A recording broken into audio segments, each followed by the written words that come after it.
Hai, kopi senangan, salam sejahtera bersama dengan saya Cugus Sobi. Hari ini dalam teknik menjawab soalan tajuk statistik 3 untuk bagian pertama. Dan ini merupakan edisi mesti lulus SPM untuk matematik SPM. Ya, tanpa membuang masa kita akan terus kepada perbincangan kita pada hari ini. Sebelum kita kepada bimbingan bagaimana untuk melaksanakan teknik menjawab soalan bagi tajuk statistik 3 SPM kertas 2 ini, Cikgu nak perkenalkan, nak fungsikan sedikit tentang senarasi makan diri yang boleh dilakukan sendiri oleh murid di rumah, terutama pada musim pandemik sekarang, supaya dapat melihat setakat mana sudah tahap pencapaian kita dalam menguasai tajuk ini. Jadi Cikgu sediakan bahagian ini sebenarnya, bahagian statistik 3 ini, dia berada di bahagian B, kertas 2, dan soalan biasanya di nomor 14. Dan dalam tajuk statistik ini biasanya yang diuji adalah kekerapan, titik tengah, min, mod, dan bentuk-bentuk perwakilan di dalam statistik seperti yang paling populer adalah poligon kekerapan, histogram, ataupun OGIF lah. Oke. Dan markup penuh adalah 12 dan bagian skor markup diperoleh di sini saya nyatakan beberapa isu ya, kenapa murid tidak dapat markup penuh. Oke, jadi di bagian senarasi makan diri ini biasanya saya akan memohon murid untuk meletakkan diri mereka di mana.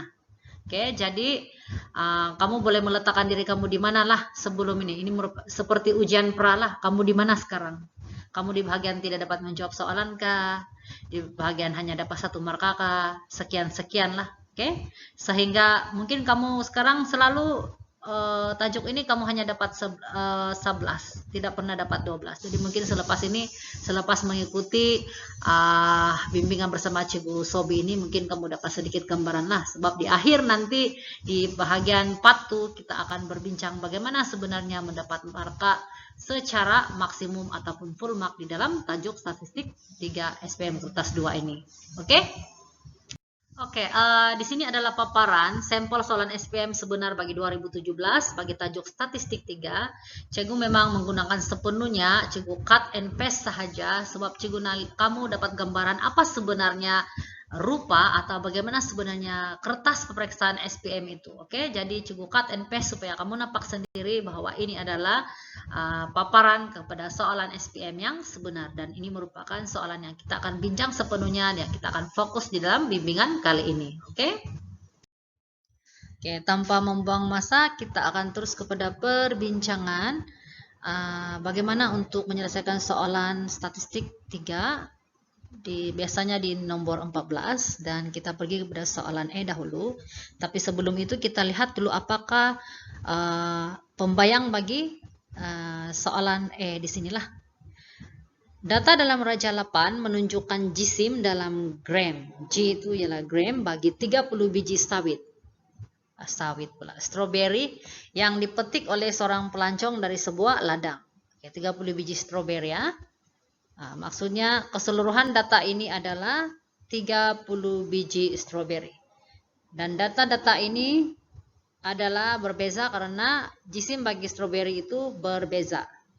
Oke, itu pemahaman yang pertama. Kedua, kita tengok lagi arahan dalam soalan E. Berdasarkan Raja 8 ini, lengkapkan jadwal 3. Maksudnya data ini akan kita transfer di bahagian ruang jawaban yang disediakan dalam soalan di jadwal 3. Oke, jadi sebelum kita memulakan di sini, kita perhatikan dulu ya. Biasanya clue step pertama di sini ialah kita akan lihat dulu di bahagian sini. Jisim ini sebenarnya 10 hingga 19 ini sebenarnya kalau kita perasan ini adalah selang kelas. Oke, dan setiap selang kelas ini dia ada size-nya. Berapakah size-nya? Berapa size selang kelas ini? 10 hingga 19. Kita boleh kira guna jari lah 10, 11, 12, 13, 14, 15, 16, 17, 18, 19. Jadi size-nya adalah 10. Bezanya adalah 10. Oke, jadi clue yang kedua ialah kita lihat apa nomor yang berada di hadapan dan apa yang berlaku nomor di belakang. Jadi kalau 10, 20 kita follow sajalah. Jadi 30 hingga 39, 40 hingga 49, 50, 50 hingga 59, dan 60 hingga 69. Ya, selesai di sini kita akan pergi kepada langkah yang kedua, yaitu kita tentukan berapa kekerapan. Jadi kekerapan itu kita semak dari sini, kita buat sama-sama step by step. Oke. Oke, jadi 20 di mana selang kelas di sini. Kita guna sistem gundal ya, satu nomor satu gundal. 36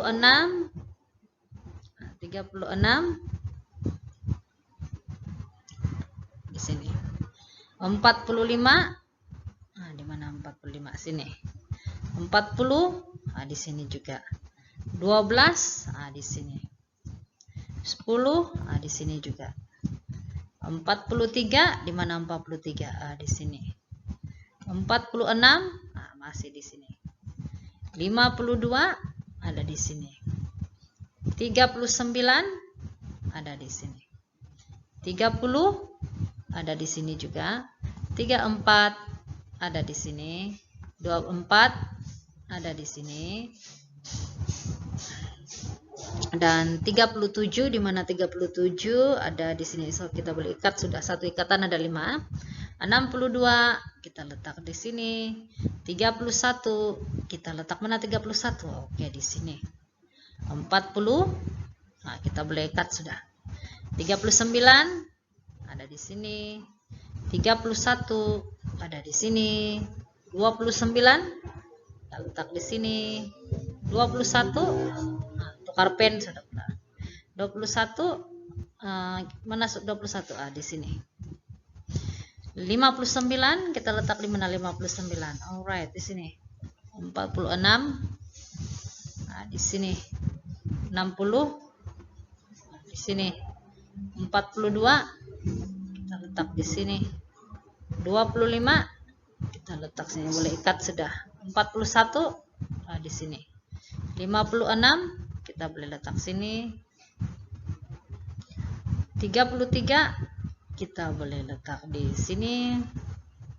Dan 35. Alright. So sistem gundal ini bukan jawaban yang terakhir ya. Ini merupakan satu sistem yang kita guna untuk membantu kita. Oke, supaya tidak keliru atau lebih cepat dalam pengurusan data di sinilah. Jadi sistem gundal ini kita akan tukar kepada nomor. Oke, tukar dalam nomor baru betul ya. Jadi kita kira balik 1 2 dapat 2, ini dapat 5, ini 10, ini 8, ini 3 dan ini 2. Oke, so kita selesai sudah di sini. Oke, seterusnya dalam langkah yang ketiga di sini adalah kita mencari titik tengah. Misalnya kita nak cari titik tengah ya, kita ambil contoh lah. Kita ambil contoh titik tengah untuk 10 dan 19. Oke, kita cari titik tengah. Titik tengah itu kita dapat dengan 10 tambah 19 bahagi 2. Jadi kita dapat 10 tambah 19 tuh bahagi 2 kita dapat berapa? Kita dapat 29 bahagi dengan 2 ada sama dengan berapa? Bagi 2 kita dapat 14,5. Jadi jawabannya kalau titik tengah ada perpuluhan lah. Di sini 14,5. Biasanya lebih senang lah, kita boleh agak sudah 24,5. Oke, 34,5. Ini 44,5, 54,5 dan 64,5. Oke, biasanya kita boleh agak tuh titik tengah setelah kita dapat titik tengah yang pertama. Oke, so bahagian ujung dan ujung itu lebih kurang sama saja nomornya. Bahagian ini dan ini sama saja. Yang berbeza di hadapan saja. Oke, so coba tunjukkan macam mana untuk kita pastikan kita dapat marka lah. Oke, ada 4 marka semuanya kan. Sekiranya semua betul di bahagian ini, semua betul ya. Kalau semua betul di bahagian ini, kita akan dapat 1 marka. Dan kalau semua betul di bahagian ini, kita akan dapat 2 marka. Kalau ada 3 lah kesalahan paling maksimum. Kalau lebih pada 3, tidak dapat marka sudah. Kalau kesalahannya 3 yang salah masih dapat 1 marka ya. Sampai sini 2 marka. Tapi kalau boleh jangan kasih salah lah, kasih betul semua. supaya dapat full mark. Oke, kemudian di sini kalau betul semua dapat ini bukan ini dapat n, nah nilai saja n itu bermaksud nilai. So ini dapat 1 marka. So, 1 2 3 4 kalau full mark kita dapat 4/4. Oke, jadi pastikan di bagian ini jangan keliru, jangan mau cepat-cepat lah, kalau boleh pastikan dalam ruangan ini kita dapat full mark. Oke, mesti mau coba-coba, mesti mau try selalu supaya dapat full mark. Oke, seterusnya kita akan membincangkan soalan 14B, yaitu tentang hitung min anggaran jisim bagi sebiji stroberi. Biasanya di bagian B ini kita akan murid akan diminta untuk menunjukkan langkah kerja bagaimana mengira min. Jadi ada 2 perkara yang perlu diambil tahu oleh murid. Pertama, sebenarnya formula ini ada di dalam senarai perkaitan di muka surat hadapan kertas peperiksaan.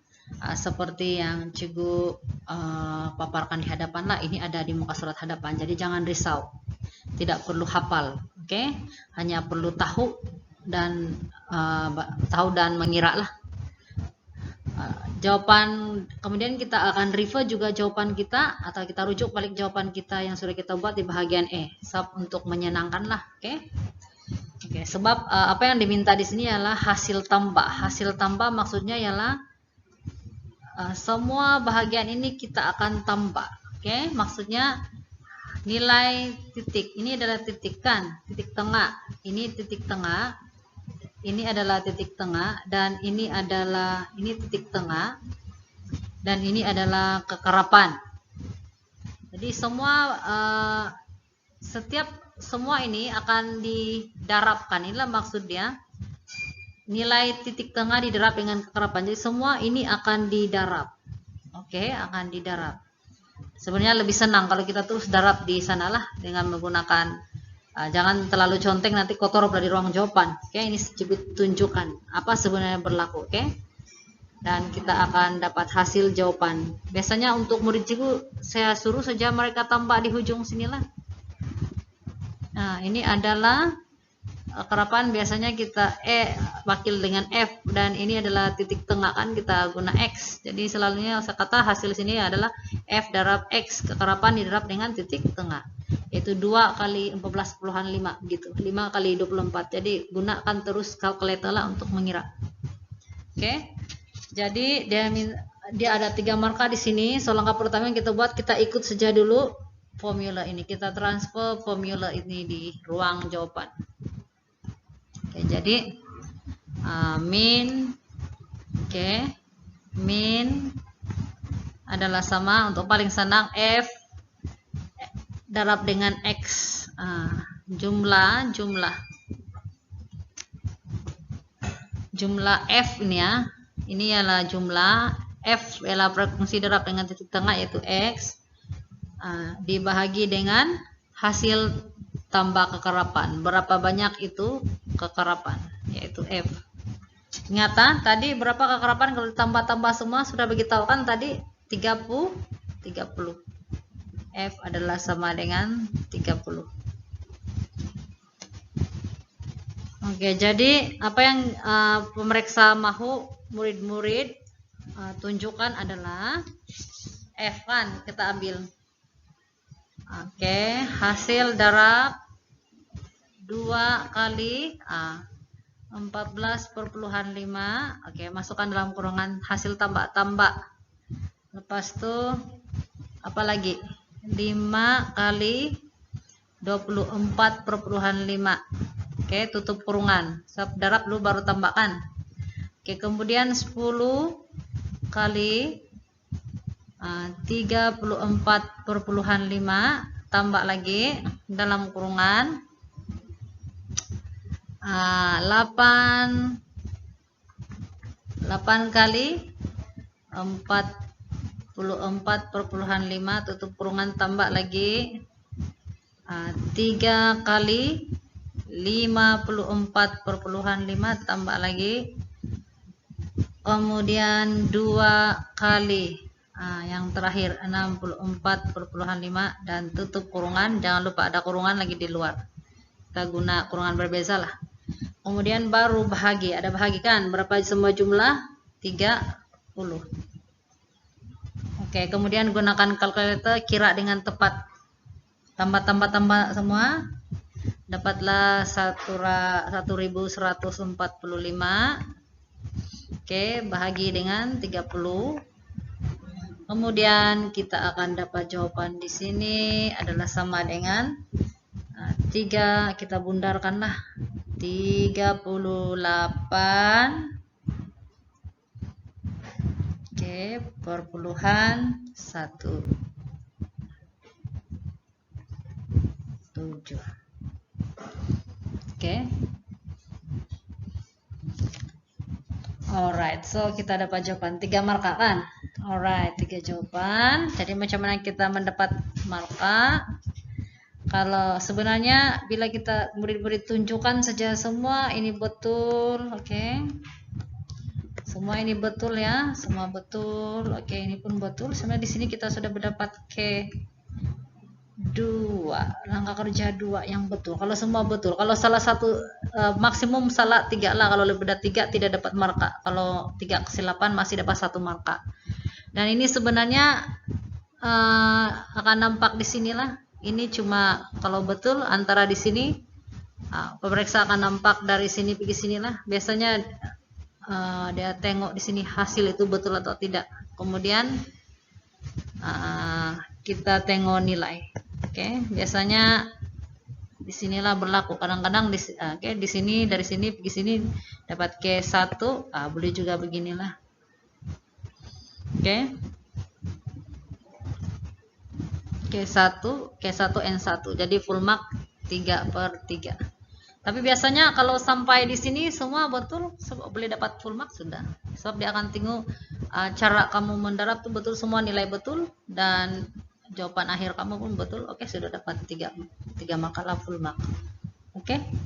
Jadi yang penting apa yang cukup pesan di sini ialah kamu tunjukkan langkah kerja ini langkah kerja yang paling mahal lah. Oke. Dan kamu tunjukkan nilai yang tepat. Oke, nilai jawaban yang tepat. Nilai itu sebenarnya 1 saja marka. Langkah kerja itu yang ada 2. Jadi kalau nak dapat full mark, langkah kerja mesti tepat, nilai pun mesti tepat. Oke? Oke, sekian dulu untuk bagian pertama kali ini. Jangan lupa buat ulang kaji ya. Jumpa lagi dalam video part 2 untuk bagian 14C dan bagian D. Jadi stay tune. Jangan lupa temu janji kita dalam video selanjutnya. Bye.